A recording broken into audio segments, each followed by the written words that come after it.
नमस्कार,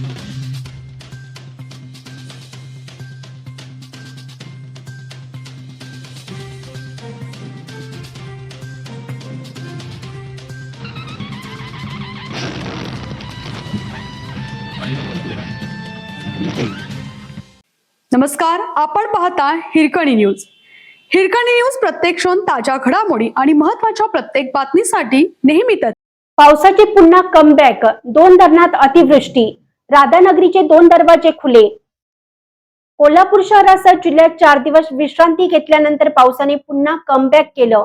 रविवारी देखील शहरात दिवसभर अधूनमधून पावसाची रिपरिप सुरू होती. गेल्या 24 तासात गगनबावडा गावासह कुंभी कोंढे धरण क्षेत्रात अतिवृष्टी झाली. राधानगरी धरण क्षेत्रातही पावसाचा जोर वाढल्याने धरणाचे 2 दरवाजे दुपारी खुले झाले. धरणातून एकूण 2828 क्युसेस विसर्ग सुरू आहे.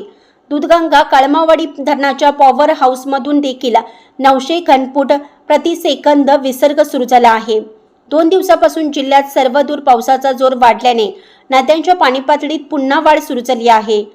पंचगंगा नदीच्या पाणी पातळीत दिवसभरात 1 फूट 10 इंचाची वाढ होऊन रात्री 9 वाजता पाणी पातळी 18 फूट 10 इंचावर होती. जिल्ह्यातील 8 बंधारे पाण्याखाली असून त्यावरील वाहतूक पर्यायी मार्गाने सुरू आहे.